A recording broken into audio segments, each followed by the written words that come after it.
तो hey guys, आप सभी को पता है कि पॉलीटेक्निक आर्ट सेमेस्टर एग्ज़ाम के रिज़ल्ट जो हैं 30 जून को आ चुके हैं। अगर आपने अभी तक अपना रिज़ल्ट नहीं देखा है तो आई बटन पर क्लिक करके आप जान सकते हैं कि अपना रिज़ल्ट हम लोग कैसे देखेंगे।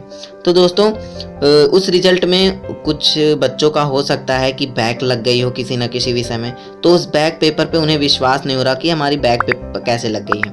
तो दोस्तों, इसके लिए क्या है, बीटीयूपी ने एक नोटिस जारी कर दिया है जिसमें क्या है, स्क्रूटनी या बैक पेपर से रिलेटेड री इवेल्युएशन यानी पुनर्मूल्यांकन करवा सकते हैं। तो दोस्तों, उसी संदर्भ में ये लखनऊ की जो है, लखनऊ से नोटिस है, दिनांक 1/7/2021 की नोटिस है, यानी कल की नोटिस थी। तो दोस्तों, इसमें विषय जो है, परिषद द्वारा आयोजित विषम सेमेस्टर परीक्षा बैक पेपर केवल विषम सेमेस्टर विशेष बैक पेपर परीक्षा मार्च 2021 के परीक्षा फल से संबंधित स्क्रूटनी एवं पुनर्मूल्यांकन कराने संबंध में। तो महोदय, उपरोक्त विषय का अवगत कराना है कि जो लोग भी अपने अंकों से असंतुष्ट हैं दोस्तों, वो क्या कर सकते हैं, ये www.result.btupexam.in पर जाकर के अप्लाई कर सकते हैं स्क्रूटनी या री इवेल्युएशन के लिए। तो दोस्तों, अगर आप ये लिंक नहीं यहाँ से ढूंढ पा रहे हैं तो आप डिस्क्रिप्शन में जाकर के इस लिंक से आप अप्लाई कर सकते हैं। तो दोस्तों, ये लिंक आपको डिस्क्रिप्शन में प्रोवाइड करा दिया गया है। तो दोस्तों, इसके लिए क्या कैसा प्रोसेस रहेगा, उस प्रोसेस का पूरा वीडियो इसमें है। तो इसके लिए सबसे पहले अप्लाई कैसे करेंगे, तो अप्लाई करने के लिए आपका जो इनरोलमेंट नंबर होता है उससे और डेट ऑफ बर्थ से आप अप्लाई कर सकते हैं। तो ये जो अप्लाई होगा ये टोटल 3 चरणों में होगा। पहला चरण क्या होगा, रजिस्ट्रेशन। रजिस्ट्रेशन किसके लिए, या तो आपको स्क्रूटनी करानी है इवेल्युएशन के लिए, री इवेल्युएशन के लिए। तो दोस्तों, एक ही सब्जेक्ट का री इवेल्युएशन और स्क्रूटनी दोनों नहीं करवा सकते हैं। तो दोस्तों, सबसे पहले हम लोग क्या करेंगे, सबसे पहले हमको जिस विषय में क्या करना है, जिस विषय में हमको स्क्रूटनी करानी या पुनर्मूल्यांकन कराना है, वो हम क्या कर लेंगे, सेव कर लेंगे और प्रिंट बटन पर क्लिक के माध्यम से प्रिंट आउट ले लेंगे। ठीक है। उसके बाद क्या होगा कि हम लोग 24 घंटे के पहले क्या करेंगे, दूसरा विकल्प आ जाएगा पे फीस ऑनलाइन का, उसके माध्यम से क्या कर देंगे, हम लोग पे फीस कर देंगे। ठीक है। पे फीस करने के बाद क्या होगा, किसी भी विषय में जो स्क्रूटनी एवं पुनर्मूल्यांकन में से एक ही विकल्प को चयनित किया जा सकता है। यानी कोई भी विषय है उसमें क्या कर सकते हैं, या तो स्क्रूटनी ही करा सकते हैं या पुनर्मूल्यांकन करा सकते हैं, दोनों नहीं करा सकते हैं। स्क्रूटनी और पुनर्मूल्यांकन क्या है, स्क्रूटनी मतलब क्या है कि केवल टोटल नंबर जोड़ के देखे जाएंगे कि नंबर हमने सही दिए कि नहीं। पुनर्मूल्यांकन में क्या होगा, फिर से आपकी कॉपी रीचेक होगी। यानी री इवेल्युएशन का मतलब ये कि कॉपी रीचेक होगी, और स्क्रूटनी का मतलब है अगर उनसे कोई गलती हुई है जोड़ने वगैरह में नंबर, तो वो सही किए जाएंगे।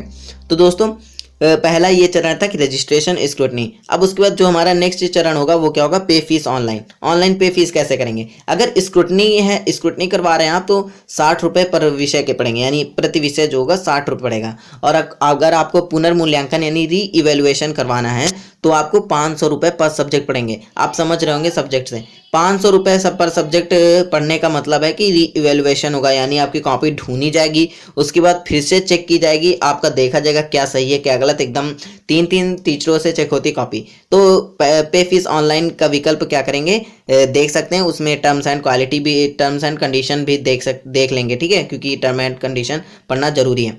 तो दोस्तों, क्या करेंगे कि छात्र छात्राएं जितने भी होंगे वो एनरोलमेंट संख्या एवं जन्मतिथि के आधार पर टेक्स्ट बॉक्स में डालकर सबमिट बटन पर क्लिक कर देंगे। इसके बाद अगले पेज पर जो होगा, प्रोवाइड डिटेल्स ऑफ पेमेंट। छात्र छात्राएं अपना नाम, जन्मतिथि, mobile number, email ID insert करने के बाद कैप्चा कोड डाल के सबमिट बटन पर क्लिक करके कर सकते हैं। क्लिक करने के बाद क्या होगा, verify details and confirm this transaction पर पहुंचने के उपरांत क्या करेंगे, छात्र छात्राएं सभी डिटेल्स को ये सुनिश्चित करने के लिए कि ट्रांजेक्शन में प्रदर्शित हो रहे सभी जानकारी सही है कि नहीं, ट्रांजेक्शन में उपलब्ध जानकारी से संतुष्ट होने के बाद ही कंफर्म बटन पर क्लिक करेंगे, पहले नहीं। तो अगले वेब पेज पर क्लिक करने के बाद हम कैसे कैसे करके ट्रांजेक्शन कर सकते हैं, या तो आप इंटरनेट बैंकिंग के थ्रू कर सकते हैं, या तो कार्ड पेमेंट के थ्रू कर सकते हैं, debit card, credit card, other payments mode जैसे SBI ब्रांच वगैरह अपने अकाउंट नंबर से, या UPI के थ्रू कर सकते हैं। अगर UPI ID है तो सबसे बेहतरीन है। लेकिन जिन छात्रों के पास क्या है कि नहीं है कोई भी चीज़, ना internet banking, debit card, credit card, UPI कुछ नहीं है, तो वो क्या करेंगे, पेमेंट चलान लेकर के चले जाएंगे SBI बैंक और वहाँ पे जाके पेमेंट कर देंगे। और पूरी फीस सबमिट करने के बाद क्या है, उसकी रिसिप्ट जरूर ले लेंगे। तो भुगतान करने के 24 घंटे के उपरांत क्या होगा, 24 घंटे उपरांत छात्र छात्राएं आवेदन में उपलब्ध थर्ड विकल्प जो होगा, थर्ड ऑप्शन जो होगा, उस after fees submission take receipt of payment के माध्यम से पेमेंट रिसिप्ट का प्रिंट जरूर ले लेंगे। दोस्तों, अगर आवेदन एवं पेमेंट जो है रिसिप्ट प्रिंट आउट को अपने संस्था में प्रधानाचार्य अपने कॉलेज में जो है जो पेमेंट की रिसिप्ट होगी उसको अपने कॉलेज में प्रिंसिपल को जमा करनी होगी। किसी भी असंतुष्टि की स्थिति में कोई भी दिक्कत हो रही है अगर आपको, तो हेल्पलाइन नंबर 8960032208 पर आप कॉल करके मदद ले सकते हैं दोस्तों।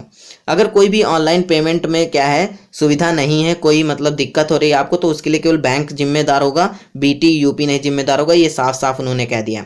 जो स्क्रूटनी और पुनर्मूल्यांकन के रजिस्ट्रेशन की डेट है वो 2/7/2021 यानी आज से शुरू होकर के 7/7/2021 यानी 7 जुलाई तक है। तो दोस्तों जल्दी कर दीजिए, क्योंकि जितनी जल्दी अगर आपका होगा उतना ही आपके लिए बढ़िया है।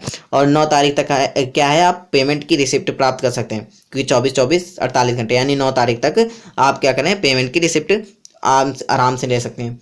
तो दोस्तों जिन छात्रों को स्क्रूटनी कराना है या पुनर्मूल्यांकन कराना है वो क्या करेंगे, ऑनलाइन माध्यम से आवेदन नहीं स्वीकार किए जाएंगे, और किसी ऑनलाइन माध्यम से ये इसी तरीके से स्वीकार किए जाएंगे जब तक डेट है, जब तक ही आप अप्लाई कर सकते हैं, इसके बाद नहीं अप्लाई कर सकते हैं, कैसे भी नहीं सबमिट होगा।